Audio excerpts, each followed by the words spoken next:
के संग में हमारे आज के मेहमान हैं सूबाई वज़ीर मेहनत और सकाफ़त खैबर पख्तूनख्वा शौकत अली यूसुफज़ई। मानसेहरा के मकाम पर शौकत अली यूसुफज़ई ने हमारा इस्तकबाल किया और बरास्ता कराकुरम हाईवे हम उनके हमरा उनके आबाई इलाके बशाम की तरफ रवाना हुए।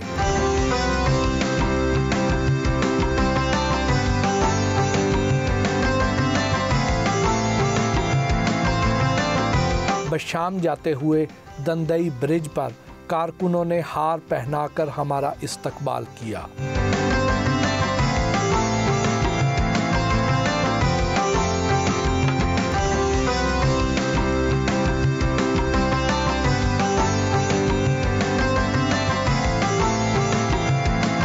पार्टी कारकुनों से बातचीत की और नमाज़े असर अदा की।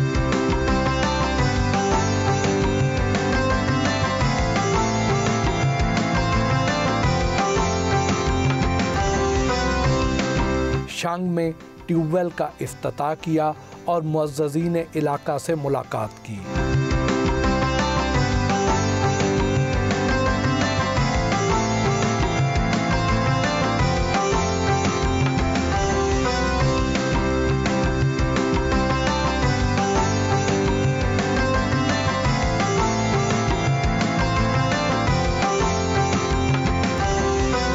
अगली सुबह शौकत यूसुफज़ई ने बशाम में वाक़े अपने डेरे पर हमारा पुरतपाक इस्तकबाल किया। शौकत यूसुफज़ई साहब, कैसे हैं आप? बिल्कुल ठीक ठाक, अल्लाह का फजल है। कहते हैं कि आपकी उम्र 58 साल है, लेकिन आप लगते कहीं से नहीं हैं। आप इतने उम्र चोर कैसे हैं? ये किसी दुश्मन ने उड़ाई है। असल में लोगों को यही शिकवा है कि लोग अपनी उम्र छुपाते हैं और मैं बताता हूँ। आप बहुत ही लतीफ़ मिजाज के हैं। क्या आपको गुस्सा आता है? बहुत ज़्यादा। लेकिन नज़र क्यों नहीं आता? प्यार से बात कर रहे हैं इसलिए आपको गुस्सा नज़र नहीं आ रहा है ना। हर इंसान को अगर आप कहें कि दिल से साफ हो ना तो उसको गुस्सा ज़रूर आता है। आपने इतने हसीन इलाके में आंख खोली, तो बचपन की कौन सी यादें हैं जो आज भी आप भुला नहीं सके? मैं हर शाम को हम क्रिकेट खेलते थे यहाँ, और मैं जब पढ़ता था स्वाद के अंदर पढ़ता था, फिर पेशावर में पढ़ा, तो मेरी कोशिश होती थी जिस दिन छुट्टी पे मैंने आना होता तो मैं कोशिश करता कि 4 बजे से पहले पहुंचूं, ताकि मैं क्रिकेट की जो हमारा गेम होता था उसमें मैं शिरकत करूं। तो वो जो एक चीज़ है जो मुझे कशिश करती थी, यहाँ खींचती थी, वो ख़त्म हो गई है यहाँ पे। वालिद साहब आपको डॉक्टर बनाना चाहते थे, आपको पायलट बनने का शौक़ था, लेकिन बनना आप सहाफ़ी गए और बाद में फिर सियासतदान भी बन गए। अच्छा, मुझे बड़ी हैरत हो रही कि आपने ये कहाँ से पैदा किया, लेकिन ये हुआ है। तो जब मैं 10th क्लास में गया तो पूरे स्वाद से 2 बंदे सेलेक्ट हुए, एक मैं था, एक मोहम्मद तैयब था। हम बड़े खुश थे कि जी हम पायलट बनेंगे। तो मेरे वालिद नहीं, मेरे चाचा आए और उनसे हमने कहा कि जी हम पायलट बन रहे हैं। तो उन्होंने बड़ा गुस्सा, उन्होंने कहा पायलट क्यों बन रहे हैं, हम आपको डॉक्टर बनाने लाए हैं और तुम पायलट बनते हो। तो वहाँ से भी छोड़ दिया, मैं नहीं जाने दिया। फिर डॉक्टर तो हम बन नहीं सके क्योंकि हम तो ज़्यादा क्रिकेट ही खेलता था, तो ज़ाहिर या खेलोगे या पढ़ोगे। तो लेकिन ये कि मेरा थ्रू आउट फर्स्ट डिवीज़न है। आप और अमीर मुकाम साहब एक ही कॉलेज में पढ़ते रहे हैं, तो उस वक्त स्टूडेंट पॉलिटिक्स में भी हिस्सा लेते थे? अच्छा, मुझे बड़ी हैरत हो रही है, ये आपने पता नहीं कहाँ से ये आपको पता चला। बिल्कुल मैं तो लेता था, वो नहीं लेता था। अमीर मुकाम साहब जो है ना, उस वक्त सियासत से उनका कोई वास्ता नहीं था। वो बिल्कुल वो स्टूडियस किस्म के बंदे नहीं होते हैं, ना वो खेल खेलते थे, ना वो कॉमन रूम आते थे, ना बस पढ़ाई। उनका फोकस जो था ना वो उस पर होता था, मतलब सोशल उनका कोई वो इतना नहीं था ज़्यादा। सुने जब आप सहाफ़त करते थे तो आपने सहाफ़ियों के लिए भी बहुत जंगें लड़ी हैं, उनके लिए भी आपने बड़ा काम किया है। यार मुझे बताएं, आपने ये कहाँ से निकाला? बड़ा रिसर्च क्या वाला है। किस्मत में बताऊँ क्या कि मैं जब यूनिवर्सिटी गया तो उन्होंने मुझे पीपल्स स्टूडेंट फेडरेशन का बना दिया, लीडर बना दिया। जब मैं सहाफ़त में आया तो 92 में मुझे पहली दफ़ा वहाँ इलेक्शन हुए, मैं उसका प्रेसिडेंट बन गया, खैबर यूनियन ऑफ जर्नलिस्ट का। 3 बार मुझे उन्होंने अपना प्रेसिडेंट इलेक्ट किया। फिर मैं इस तरह जो मरकज़ में PFUJ Pakistan union of journalist, उसका मैं असिस्टेंट सेक्रेटरी जनरल रहा। इसी तरह जो एपनेक है पूरे पाकिस्तान के लेवल पे, उसका मैं सीनियर वाइस चेयरमैन रहा। फिर जो सार्क ममालिक जो था, काजू जिसको कहते हैं, कन्फेडरेशन ऑफ एशियन यूनियन, उसका मैं एग्जीक्यूटिव काउंसिल का मेंबर बना। उसका इलेक्शन दिल्ली में हुआ, दिल्ली में मैं जीता। उस ज़माने में ये जो वेज अवार्ड का इशू था, उसको मैंने बड़ा हाईलाइट किया, उसके लिए बड़ी काफ़ी स्ट्रगल की। रोज़ मैं हड़तालें कराता था, तो जितने भी मालिकान होते थे ना, रोज़ मुझे कहते थे कि यार कोई और काम नहीं है तुम्हारा। सुना 2013 वाला जो इलेक्शन था उसमें आपका हल्का वही था जहाँ पे शाहरुख खान, अनिल कपूर, राज कपूर वगैरह के घर थे, तो क्या उसका आपके इलेक्शन पे कोई असर पड़ता था? नहीं, इलेक्शन पे तो असर नहीं पड़ता था, लेकिन ये कि जहाँ मैं जाता था तो उसकी वो थी, एक वैल्यू थी। जो हल्का था वो दिल था पेशावर का, तो शायद आज भी लोग याद रखते हैं। जो जितना मैंने वहाँ काम किया, हर गली बनाई, हर ड्रेनेज सिस्टम वहाँ का ठीक किया। वहाँ पहले बिजली का बहुत बड़ा इशू होता था। जब मैं जा रहा था, मेरा टेनेवर पूरा हुआ तो मेरे पास 48 ट्रांसफार्मर इजाफी बच गए। जितने ट्रांसफार्मर थे सारे मैंने नए कर दिए थे अपने हल्के में। पार्क मैंने वहाँ बनाया, जो मैंने नाम रखा था उसका इजाज़ाबाद पार्क। लोगों ने उसका बोर्ड लगा दिया शौकत यूसुफज़ई पार्क। इसी तरह स्पोर्ट्स कम्प्लेक्स बनाया, जो स्क्वाश कम्प्लेक्स था, वहाँ मैंने कहा कि इंडोर गेम के लिए बहुत अच्छी जगह है। इसी तरह हेपेटाइटिस का हॉस्पिटल बनाया वहाँ। एक मैंने बेगम शाहबुद्दीन 55 कमरों लड़कियों का स्कूल बनाया। एक 27 कमरों का स्कूल बनाया लड़कियों के लिए। खान साहब से पहली मुलाकात कब और कहाँ हुई? खान साहब से पहली मुलाकात जब वो शौकत खानम के लिए चंदा इकट्ठा कर रहे थे, गालिबन 94, और वो आए पेशावर। ऐसी दोस्ती हुई कि उन्होंने मुझे कहा कि यार आपने मुझे छोड़ना नहीं है, वो मैंने पार्टी बनानी है, लेकिन मैं कब बनाता हूँ ये मैं बाद में तय करूँगा। स्टार्ट में उन्होंने कहा था कि हम एक सब प्रेशर ग्रुप बनाना चाहते हैं, जो पाकिस्तान के अच्छे लोग हैं उनका एक ग्रुप बनाते हैं, और ये जितनी पॉलिटिकल पार्टीज़ मंशूर के ऊपर इलेक्शन लड़कर आती हैं, इनको फिर हम पकड़ेंगे जब ये इक़्तिदार में आती हैं कि जी आपका ये मंशूर है, आप इस पर अमल क्यों नहीं करते। तो इब्तदाई खाका हमारा ये था। लेकिन जब 95 के बाद जब उनको टारगेट किया जाने लगा, बार बार कभी सीता वाइट केस, कभी दूसरा केस, तो फिर खान साहब ने कहा कि यार पॉलिटिकल पार्टी बनाते हैं, इनका मुकाबला करना है हमें। इमरान खान साहब की किस खूबी ने आपको मुतासर किया? मैं आपको एक वाक़या सुना दूं कि मेरे ये पैर में चोट लगी थी क्रिकेट के दौर में, सिरोज़ा मैच में मैं लगा था लाहौर में। तो उसके बाद मुझे काफ़ी तकलीफ़ होती थी। तो उस वक्त वज़ीर आला थे सरदार मेहताब साहब। उन्होंने एक दिन मुझे असम्बली में देखा, मुझे कहता है कि जी आपका ये दर्द क्या है, मसला है। मैंने कहा मेरे टांग में दर्द है और इस तरह। तो उन्होंने फ़ौरन मुझे हाथ से पकड़ा और आमिर अजीज़ साहब को फ़ोन मिलाया, जो उस वक्त बड़े ऑर्थोपेडिक सर्जन थे। उनसे कहा कि मैं आपको ये भिजवा रहा हूँ और ये मेरा दोस्त है इसका। उन्होंने अपनी गाड़ी दी। मैंने उनको मना भी किया, लेकिन उन्होंने कहा नहीं मेरी गाड़ी में आप जाएंगे। मैं शौकत खानम चला गया, टाइम ज़्यादा था उसमें। मैंने कहा चलो खान साहब से मुलाकात हो जाएगी। तो वो उनको जब मैंने बताया कि मैं आमिर अजीज़ साहब से मिलने आया, तो खान साहब ने कहा कि यार वो तो हमारा बोर्ड ऑफ डायरेक्टर का मेंबर है शौकत खानम का, चलो मैं भी आपके साथ चलता हूँ। जब वो गाड़ी में बैठे कि मुझे कहते हैं ये सरकारी गाड़ी है। मैंने कहा जी सरकारी गाड़ी है। कहते तेल किसने डाला है? मैंने कहा तेल भी सरकारी है। कहते अजीब आदमी हो यार, कम से कम तेल तो अपना डालते हैं, सरकार का तेल क्यों इस्तेमाल करते हो तुम? तो मुझे उस वक्त क्लिक हुआ कि ये बंदा बिल्कुल ठीक है। आप पार्टी के उन सियासी कारकुनों में से एक हैं जिनके अंदर पीटीआई का प्योर खून है, तो क्या आपको कभी दूसरी पार्टी की तरफ से ऑफर्स नहीं आई? जिस वक्त मैं 2013 के इलेक्शन में जब मैं हेल्थ मिनिस्टर बना और मेरी और जहांगीर तरीन साहब की थोड़ी सी वो हुई, और उसके बाद मुझे 2015 में वजारत छोड़नी पड़ी, उस वक्त काफ़ी पार्टियों ने मेरे से रब्ता किया और उसमें PMLN शामिल थी। और उसके बहुत बड़े उसने, मैं लाहौर गया था और वहाँ मुझे एक मिलने भी आए थे PC में, और मुझे उन्होंने कहा कि जी आपके साथ बड़ी ज़्यादती हुई है और मियाँ साहब चाहते हैं कि आप आएँ तो हम आपको बड़ा वो करेंगे। मैंने उनसे कहा कि भाई मेरा इशू तो है ही नहीं वजारत। देखिए इस वक्त इमरान खान का मुतबादिल मुझे कोई नज़र नहीं आ रहा। जरदारी की आप तकरीरें उठा के देखें, वो नवाज़ शरीफ को गद्दार कहता था। नवाज़ शरीफ की तकरीरें आप उठा के देखें, वो जरदारी को कि जी मुल्क का तबाह कर दिया। मौलाना फजलुर रहमान साहब वो स्टपनी होती थी जो हर एक के साथ जुड़ती थी। ये वाहिद स्टपनी है जो इस वक्त हमारे काम की नहीं है, ना हमने रखी है, इतनी मुश्किलात के बावजूद कि हमारे पास अक्सरियत भी नहीं है। बड़े कम अक्सरियत के साथ हुकूमत चला रहे हैं इमरान खान, लेकिन फ़ैसले वो किए हैं जो 2/3 अक्सरियत वाले भी नहीं कर सके। आप देखिए इतने बड़े बड़े माफियाज और हमारे अपने लोग भी उसमें आ गए। अब शुगर माफिया के अंदर कोई सोचता था कि जहांगीर तरीन पे कोई हाथ डाल देगा या कोई उसको नाम ले लेगा? कम से कम एक्सपोज तो हो गए लोग। मैं आवाम से पूछना चाहता हूँ कि चलो इमरान खान स्टेप डाउन हो जाए, ऑप्शन क्या है? डिस्ट्रिक्ट ज़कात कमेटी के चेयरमैन सैयदुल अबरार के यहाँ रिवायती नाश्ते का बंदोबस्त किया गया।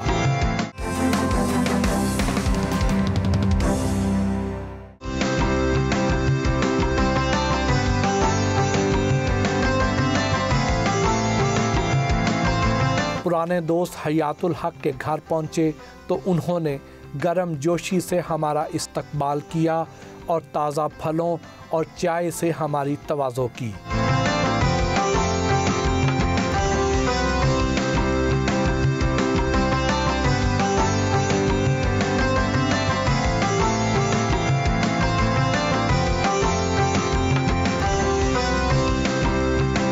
शौकत साहब, ये जो पहाड़ों के ऊपर वो टॉप पे जो घर हैं वो भी तो आपके हलके में हैं, उनके लिए आप क्या कर रहे हैं? एक पहली बात तो ये कि ये तो बहुत ही करीब है, ये आपको जो नज़र आ रहा है। मेरा जो हलका है ना वो इससे भी ज़्यादा दूर है। पहाड़ अगर हम आगे जाएंगे ना, जो गोरबंद इलाका है, तो वो यहाँ का, उसको हम पंजाब कहते हैं, इतनी आबादी है। ये दो सड़कें हैं, एक कोड़मंग को जा रही है, एक शातूत को जा रही है। तो ये एक सड़क जो है ये 13 करोड़ रुपए की है। हाँ। ये शुरू है, ये 10 करोड़ की है, ये अभी तकरीबन ये फाइनल हो चुकी है। और ये जो ब्रिज आपको नज़र आ रहा है, अगर मैं आपको दिखाऊं, ये जो नीचे वाला है, ये पहले जो पुराना है, ये इस पर कोई हादसे भी हो चुके हैं। बदकिस्मती से फिर फंड का इशू आया, तो मैं जब आया तो मैंने कोई स्ट्रगल की थोड़ी बहुत। मैं मशकूर हूँ अपने जनरल मोहम्मद अफजल साहब का कि उन्होंने मुझे कहा तुम फिक्र ना करो, 14 अगस्त को मैं आपको ये फंक्शन करके दूँगा। कोशिश मैं कर रहा हूँ कि क्योंकि बहुत सारे इलाके ऐसे हैं जहाँ आबादी ज़्यादा है, कुछ इलाके ऐसे हैं जहाँ पे टूरिज़म स्पॉट है, तो दोनों को साथ लेकर चल रहा हूँ।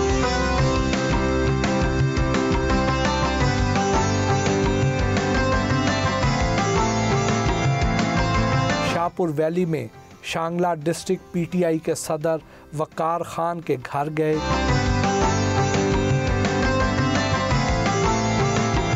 शौकत साहब, आपने शहरी सियासत में भी हिस्सा लिया और देही हलकों से भी इलेक्शन लड़ा। शहरी और देही सियासत में क्या फ़र्क है? देखिए, अब तो कुछ ज़्यादा फ़र्क नहीं है, क्योंकि शहरी लोग भी अब काफ़ी मेहमान नवाज हो गए हैं। और लेकिन यहाँ की मेहमान नवाजी मिसाली है, बहुत ज़्यादा है। मतलब आप वोट मांगने जाएंगे तो एक्सपेक्ट तो यही लोग करते हैं ना कि यार कुछ दे के जाएँ कुछ, लेकिन ये लोग जो हैं आपको वोट तब देंगे जब आप उनका खाना खाएँगे, आप चाय पियेंगे, आप उनके साथ बैठेंगे। तो मेरे ख्याल से ये बहुत बड़े डिफरेंस है।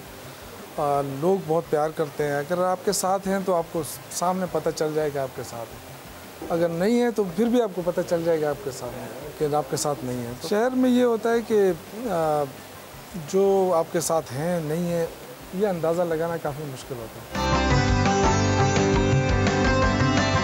रिवायती मेहमान नवाजी के साथ चादर और टोपी का तोहफा भी दिया गया।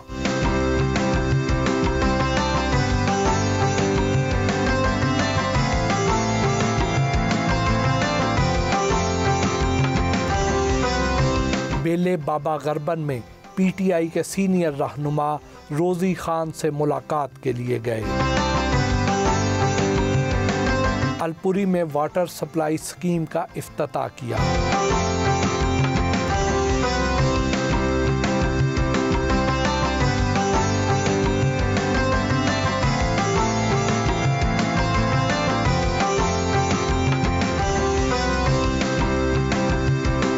अलपुरी में वाक़े शांगला बार रूम में वकला से खिताब किया और वज़ीर आला महमूद ख़ान की जानिब से खसूसी ग्रांट का ऐलान किया। वकला की जानिब से पुरतकल्लुफ़ ज़ोहराना भी दिया गया। अलपुरी में डिप्टी डिस्ट्रिक्ट हेल्थ ऑफिस में तकरीब हल्फ बर्दारी की सदारत की।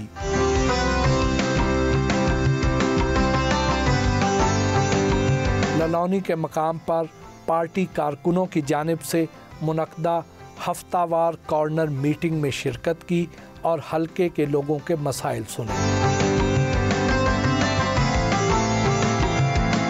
ये जो मर्ज डिस्ट्रिक्ट थे, वहाँ पे आप कोई सफारी ट्रेन भी चलाना चाह रहे थे, उस प्रोजेक्ट का क्या बना? देखिए, सफारी ट्रेन का इशू ये था कि पहले तो अटक से लेके हम चलाते थे तोरखम तक।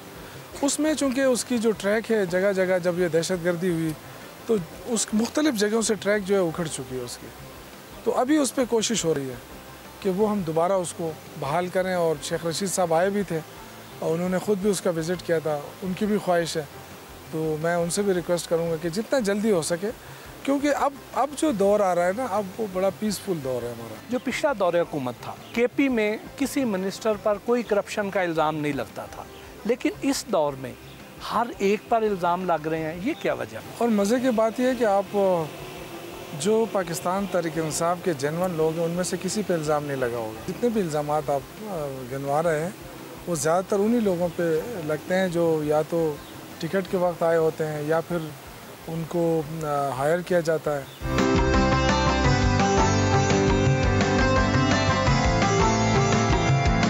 शौकत भाई, जब पिछला दौर हुकूमत था तो उसमें आपने बहुत अच्छा काम भी किया, उसके बावजूद भी 2018 के इलेक्शन में आपको टिकट क्यों ना मिली?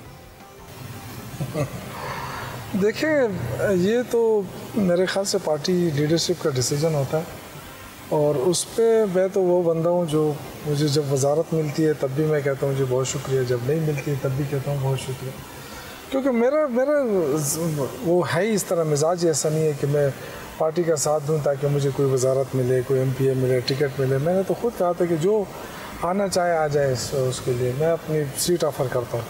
तो काम पे तो शायद मेरे ख्याल से ये पार्टी, हमारी पार्टी ऐसी है कि डिसीजन एक पार्टी ने लेना होता है, अब वो किसको टिकट देती है किसको नहीं देती है, उस मामले में कभी पड़ा ही नहीं है, ना मेरा कोई कमज़ोरी है इस मामले में। बाज़ लोग ये भी कहते हैं कि अब आप महमूद खान साहब के फेवरेट मिनिस्टर नहीं रहे हैं, इसमें किस हद तक सदाकत?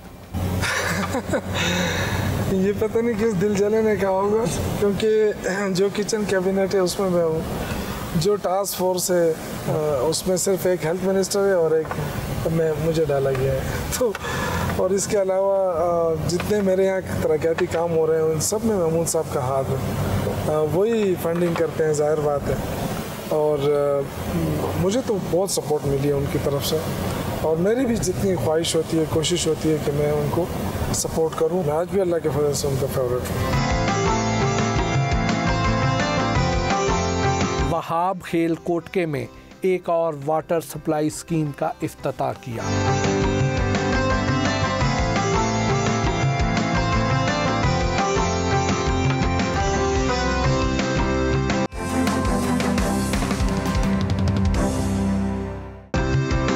कुछ देर डिस्ट्रिक्ट काउंसिल शांगला के साबिक मेंबर नजीबुल्लाह के घर रुके।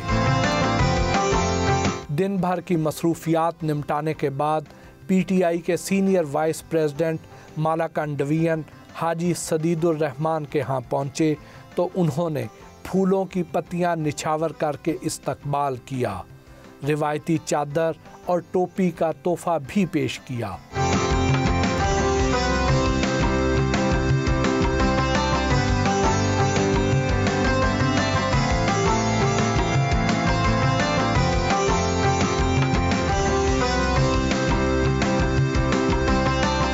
सारा दिन हमने आपके साथ आपके हलके में मुख्तलिफ जगहों पे आपके प्रोजेक्ट्स देखते हुए गुजारे। इस वक्त हमारी थकन से बस हो गई है, लेकिन आप उसी तरह ही फ्रेश हैं। नहीं, मैं तो खुराक के कोई मेरा वो है ही नहीं कि मैं कौन सी खुराक खाऊं, कौन सी जो मिल जाती है शुक्र कर लेता हूं। एक ज़माने में क्रिकेटर भी रहा और मैं क्रिकेट खेलता था। उस ज़माने में मैं अपनी नमाज़ नहीं छोड़ता था, तो अक्सर कैप्टन मुझसे नाराज़ हो जाते थे कि यार ये कोई टाइम है आपने जाने का। मैं कहता था नहीं, नमाज का टाइम है, मुझे नमाज़ पढ़नी है।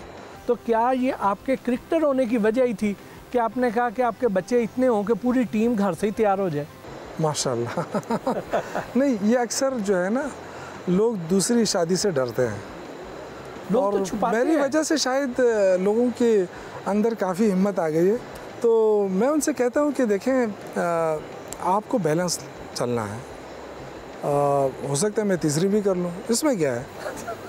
आपका मज़हब जो है वो आपको इजाज़त देता है इस चीज़ की। तो उसमें देखें बैलेंस ही। अब मेरी एक फ़र्स्ट वाइफ, उससे 6 बच्चे हैं और सेकंड से 7 बच्चे हैं।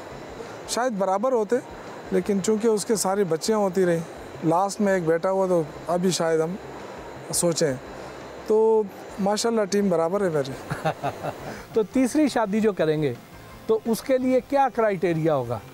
नहीं करूँगा तो नहीं, लेकिन वैसे मैंने आपसे कहा कि हो सकता है कर लूँ। देखिए पसंद आने में कोई देर नहीं लगती है, क्योंकि दूसरी भी मैंने पसंद से ही की है ना, तो अगर पसंद आ गई तीसरी तो तीसरी भी कर लूँ। वैसे ही खाना पूरी के लिए नहीं करना है। पाकिस्तान के जो बहुत से मर्द हैं जो दूसरी शादी करने से घबराते हैं, डरते हैं, बल्कि उनको क्या पैगाम देंगे आप? देखिए मेरे ख्याल से ये डर ख़त्म हो जाता है जब आप दूसरी शादी करते हैं। उसके बाद फिर आपको बैकअप होती है, आपको मिलता है कि जी कर लें, आप तीसरी भी कर लें। देखिए जो लोग कहते हैं ना कि मैंने दूसरी शादी करनी है, वो कभी नहीं कर सकते। ये मैं आपको बताऊं, जिसने करनी होती है वो कर लेता है। मेरा मानना ये है कि आप शादी करें लेकिन किसी के साथ ज़्यादती ना करें, उससे आपकी लाइफ बनती रहेगी। अगर आप पूरा फोकस एक खातून पे डाल दें, दूसरे को छोड़ दें, तो मेरे ख्याल से ये ज़्यादती होती है। मेरे अंदर जो आज तक मैं खुश हूँ और मैंने मुतमईन हूँ वो यही है कि मैंने दोनों को बराबर रखा हुआ। इनको क्वालिटी टाइम कैसे देते? मैं जिम करता हूँ, मैं वॉक करता हूँ, उसके लिए भी तो टाइम ही निकालना होता है ना। इसी तरह अपने घर के लिए भी टाइम निकाल। मैं ज़्यादा टाइम देता हूँ, लोग ये समझते होंगे नहीं देता हूँ। मैं एक तो बच्चों पे ज़्यादा फोकस रखता हूँ। मेरा एक बेटा डॉक्टर है माशाल्लाह। हाँ, वो अभी माशाल्लाह 18 में चला जाएगा, ग्रेड 18 में। तो मैं पूरा फोकस करता हूँ बच्चों के ऊपर। मुझे जो टाइम मिलता है मैं उनको पढ़ाने में बैठ जाता हूँ कि साहब जल्दी आओ मुझे, क्योंकि मुझे फिज़िक्स, केमिस्ट्री, बायोलॉजी सारे आते हैं। जो मैं पढ़ाता हूँ वो कहते हैं पापा आप जो पढ़ाते हैं आपको फ़ौरन में समझ आ जाती है। आपकी ड्रेसिंग सेंस बहुत अच्छी है, किसको फॉलो करते हैं? कॉलेज की लाइफ से ही यही मुकाबला रहता था हमारा। जो हमारे जो दोस्त होते थे, साथी होते थे, चाहे जेब में पैसे हो या ना हो, लेकिन उसी वसाइल के अंदर रहकर, चाहे हमें 2 महीने 3 महीने बाद कहीं सूट बनाना पड़े, मैं चाहता था कि सबसे अच्छा टेलर हो। और पैंट शर्ट मैं ज़्यादा पहनता था। और अभी भी सूट मेरा अलमारियाँ भरी पड़ी हैं, क्योंकि मैं एंकर भी रहा था किस ज़माने में, PTV के साथ भी था। किसी से इंस्पिरेशन लेते हैं? हमारी स्पोक्स पर्सन की मीटिंग में हम 1 महीने के अंदर वज़ीर-ए-आज़म से हमारी मुलाकात रहती है, तो अब तो ज़्यादातर उसी को देखते हैं हम कि वो क्या पहनते हैं, किस तरह। वो तो ट्रैक सूट में चल जाते हैं, हम भी ट्रैक सूट पहनते हैं। तो जो उनके फॉलोअर्स हैं सही मानों में, जो उनको पसंद करते हैं, तो उसकी हर अदा अच्छी लगती है। तो हमें भी इमरान खान की हर अदा अच्छी लगती है। पहाड़ी इलाकों की जो ख़वातीन हैं वो तो खूबसूरत होती ही हैं, लेकिन पहाड़ी इलाकों के मर्द भी बहुत खूबसूरत होते हैं। तो आपको बहुत सी फिल्मों की ऑफ़र्स तो आई होंगी? नहीं, मुझे ड्रामों में ऑफ़र आई थी किसी ज़माने में। जो PTV पेशावर था हमारा, बहुत अच्छे ड्रामे होते थे। लेकिन चूँकि हमारा ताल्लुक़ मेरा एक मज़हबी घराने से भी है, मेरा शौक़ ऑलरेडी पूरा हो रहा था। मैं हर वक्त चैनल के ऊपर होता था। जो पेशावर से मैं था उस वक्त नेशनल PTV नेशनल पे भी मैं होता था। पश्तो का कोई प्रोग्राम होता वो भी मैं करता था। जब उर्दू का कोई लॉन्ग प्ले आ जाता, वो हो जाता था, बड़ा प्रोग्राम होता था, उसके लिए मुझे बुलाया जाता, रेडी होता था हर टाइम। फिल्में तो शौक़ से देखते होंगे? फिल्में देखता था पहले, लेकिन अभी बहुत कम।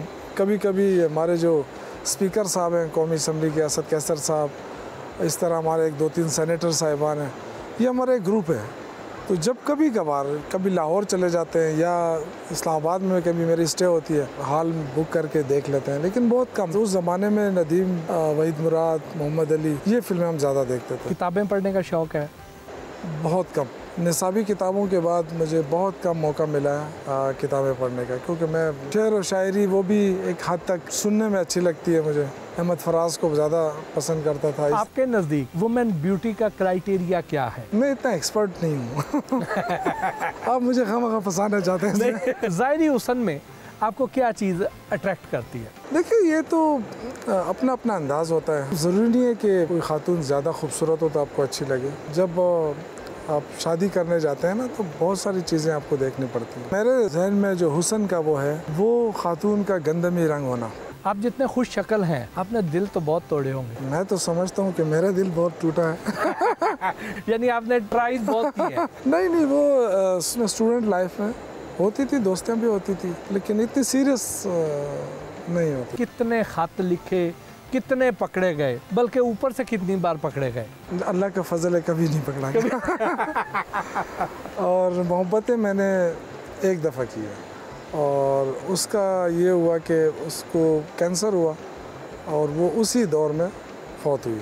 सुना है आप बारिश में बहुत रोमांटिक हो जाते हैं, बारिश में तो सारे लोग रोमांटिक हो जाते हैं। फिर कैसा म्यूज़िक पसंद करते हैं? मुझे ज़्यादातर, मैंने आपसे कहा ना कि पुराना ज़्यादा मुझे अट्रैक्ट करता है, चाहे वो पुश्तो के हों, चाहे वो इंडियन हो, चाहे वो उर्दू के हों, ओल्ड इज़ गोल्ड। जब टमाटर महंगे थे, आपने लोगों को दही इस्तेमाल करने का मशवरा दिया, इसका मतलब ये है कि आपको कुकिंग की सूझबूझ है। मैं कढ़ाई भी अच्छी बना लेता हूँ, ऑमलेट अच्छा बना लेता हूँ। खाने में क्या पसंद करते हैं ज़्यादा? मुझे दाल चावल अच्छा लगता है शुरू से ही। उसकी वजह शायद ये कि हमारे जो हॉस्टल था ना, उसमें दाल चावल और हम कुरखे कहते हैं, जो लोबिया जो बड़े मोटे होते हैं, ये मुझे बहुत अच्छे लगते थे। पाकिस्तान के अलावा अगर कभी रहने का मौका मिले तो कौन सी जगह ज़्यादा पसंद है? देखिए, वैसे तो मैं काफ़ी यूरोप में, तकरीबन स्कैंडिनेवियस जितने भी ममालिक के, स्विट्ज़रलैंड, सब घूम फिर आया हूँ ना, लेकिन जो मुझे अच्छा लगता है वो डेनमार्क अच्छा लगता है। उसकी शायद वजह है कि वो बड़ा खुला है। पीटीआई में करीबी दोस्ती किन किन लोगों से? पीटीआई में असद कैसर, शाह फरमान, ये पुराने दोस्त हैं। बाद में फिर महमूद खान आए, फजल हकीम है। लेकिन जो मेरी ज़्यादा करीबी दोस्ती थी वो एक नईम उल हक साहब के साथ थी। जाकिर खान है। जाकिर तो चूँकि खान साहब के पर्सनल दोस्त हैं, लेकिन उस वक्त वो बेरोज़गार थे तो हम एक साथ ही फिरते थे। खान साहब के साथ दोस्ती का रिश्ता नहीं है? नहीं, खान साहब के साथ तो दोस्ती का रिश्ता है, लेकिन इस वक्त अगर मैं कहूँगा तो बहुत छोटा लगूंगा ना, क्योंकि वो प्राइम मिनिस्टर हैं। आपकी एक कैट फिल्टर वाली वीडियो बहुत ज़्यादा वायरल हुई थी, वो क्या किस्सा था? वो मेरी प्रेस कॉन्फ्रेंस हो रही थी और अचानक उस जो सोशल मीडिया का लड़का था उसका कहीं हाथ लग गया उस पर, और जब तक वो बंद कर रहा था उस वक्त तक वो वायरल हो गई थी। तो फिर कुछ दिनों बाद मैं देखता रहा तो CNN, BBC, यहाँ तक कि ऑस्ट्रेलियन टीवी और इंडियन टीवी ने उसको फिर कैरी किया। लेकिन कुछ चीज़ें पॉलिटिशियन के लिए अच्छी भी होती है। अब हमारा एक रैपिड फायर सेगमेंट है। इमरान खान को बतौर वज़ीर आज़म रेट करें out of 10। Number 1 out of 10। 10 by 10। इन सियासतदानों की एक एक खामी आपने बतानी है। फवाद चौधरी बहुत ही वोकल है और कभी कभी उसके गले पड़ जाती है। अजमल वज़ीर कोई भी काम करते पहले हैं, सोचते बाद में। बिलावल भुट्टो जरदारी। बिलावल भुट्टो बेचारा अभी तो बहुत ही इमेच्योर है ना। उस देखे जिस बंदे को अपना पढ़ना नहीं आता है वो तो अपने लिए ट्यूटर रखे, पहले सियासत सीखे। मुश्ताक गनी ने जब PTI ज्वाइन किए, फिर छोड़ी, फिर ज्वाइन की, तो मेरे ख्याल से ये कमज़ोरी है उनके अंदर। इन सियासतदानों को क्या मशवरा देंगे? मरियम नवाज शरीफ अभी सीखे। फवाद चौधरी अपने काम से काम रखे। अमीर मुकाम आवाम की खिदमत करे। शाह महमूद कुरैशी। शाह महमूद कुरैशी से तो लोग दुआएं ले सकते हैं। मौलाना फजलुर रहमान। अल्लाह अल्लाह करे। इनमें से आपने एक चूज़ करना है, सियासत या सहाफ़त? सहाफ़त छोड़ चुका हूँ, सियासत में हूँ, तो अभी मुझे क्या छोड़ना और क्या लेना है। परवेज़ खटक या महमूद खान? महमूद खान। शांगला या पेशावर? शांगला। अकल या शक्ल? देखिए, अकल होगी तो शक्ल तो आ जाएगी ना। टीवी या अखबार? अखबार ज़्यादा मुझे वो करता है। इन सियासतदानों को कौन सा टाइटल देंगे? शहबाज शरीफ जोकर किस्म का है ना, बनावटी। फवाद चौधरी आधा साइंसदान बन गया है, ये बड़ा रिप्लेस करेगा इसको, मौलवी को। शाहिद खाकान अब्बासी उनका एक किस्म के खादिमीन में है ना, शरीफ फैमिली के। ये जो आपसे मैं लफ्ज़ शेयर करने लगा हूँ, इनको उर्दू में क्या कहेंगे जी? मैट, ये जो नीचे बिछाने वाली है ना, दरी। बालकनी, हम तो वैसे बालकनी ही कहते हैं। उसको छज्जा कहते हैं। लाइटर, इसको उर्दू में क्या कहेंगे? लाइटर ही कहते हैं। आला बराए फ़रोग़ शोला। ये तो आप किसी प्रोफेसर के पास भी जाए तो शायद उसको भी ज़हन में ना हो। गिलास को उर्दू में क्या कहेंगे? पानी पीने का बर्तन क्या कहेंगे? सागर। ये तो अभी मुझे याद नहीं है। ले सर, बहुत बहुत शुक्रिया। नहीं, आपका बहुत शुक्रिया कि आपने इतना बड़ा इम्तिहान लिया, लाहौर से सफ़र किया, यहाँ तक आए, पूरी टीम आई, आपकी बहुत शुक्रिया आपका। मुझे उम्मीद है इंशाअल्लाह ताला कि जो हमारे टूरिज़म स्पॉट हैं ये लोगों को पसंद आएगा, और मैं सबको दावत देना चाहता हूँ कि आए हमारा शांगला देखें। बिल्कुल, बहुत खूबसूरत है, और इंशाअल्लाह जहाँ सड़कें नहीं हैं वहाँ मैं सड़कें बना रहा हूँ, और हमारी हुकूमत जो है वो इस पर फोकस कर रही है टूरिज़म के ऊपर। इमरान खान का विज़न है, तो मेरी तो यही ख्वाहिश है कि टूरिज़म ये जगह प्रमोट हो। पीसफुल एरिया है और यहाँ के लोग मेहमान नवाज़ हैं, तो मैं ज़रूर कहूँगा पाकिस्तानियों से और जो पाकिस्तान से बाहर हमारे पाकिस्तानी रह रहे हैं कि आए शांगला ज़रूर देखें। इंशाअल्लाह ताला हॉस्पिटलिटी होगी आपकी। आपसे मिल के बहुत अच्छा लगा, आपकी मेहमान नवाजी का भी बहुत बहुत शुक्रिया।